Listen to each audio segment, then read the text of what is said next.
పార్టీకి ఉపయోగపడటం కోసం ఈ ఎంపీ సీట్లన్నీ కూడా.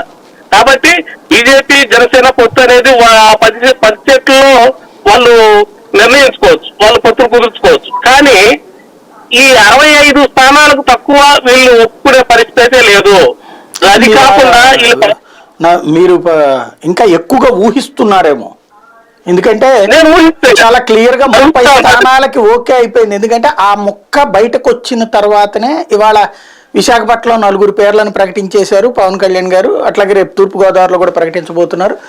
ఓవరాల్ గా చూస్తుంటే ఆయన పొత్తుకేమీ దూరం కావట్లేదు. 30 అన్న తర్వాతనే కథ నడుస్తుంది అక్కడ.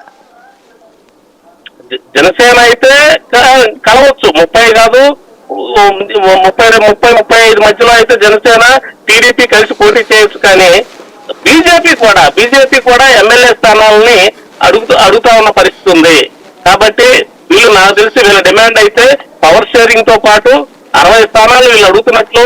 ఇది పొత్తు అనేది ఇప్పుడే తేలే అంశం కాదని చెప్పి నాకున్న సమాచారం ప్రకారం పబ్లిక్ యొక్క టాక్ అన్నమాట.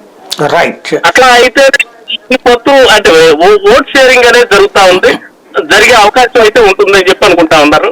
అట్లాగే ఈ సభలు ఏవైతే ఉన్నాయో ఈ సభల్లో కూడా చంద్రబాబు నాయుడు ఒంటెత్తి పొగరుతో వాళ్ళు వాస్తవాన్ని జీర్ణించుకోలేక ఏదో సభలు పెట్టుకుని జనం వస్తున్నారు, ఇదంతా మనకు ఓట్గా ట్రాన్స్ఫర్ అయింది, గతంలో పరిస్థితిని ఇప్పుడు మార్చొచ్చు, మనం పూర్తిగా మళ్ళీ అధికారం చేజిక్కోవచ్చు అని చెప్పి అనుకుంటా ఉన్నారు. కానీ ఇదైతే వాస్తవం అయితే కాదు.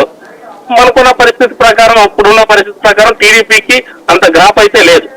ఈ కూటమిలో అభ్యర్థుల్ని నేను ఇంతకుముందు అన్నట్లు మోడీ గారి మానియాని అట్లాగే పవన్ కళ్యాణ్ గారిని ముందు పెట్టి ఈ కూటమి ముందుకెళ్తేనే ఇది సాఫల్యం చెందుతుంది అని చెప్పి పబ్లిక్ అనుకుంటా ఉన్నారు.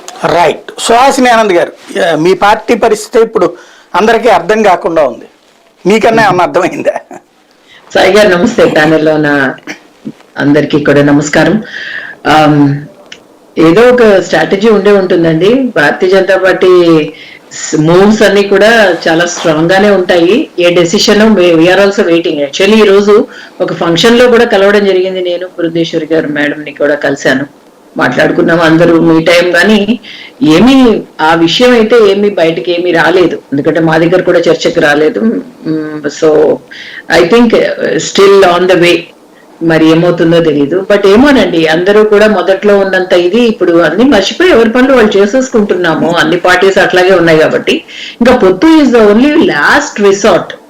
అక్కడ ఏమవుతుందంటే ప్లాన్ ఏ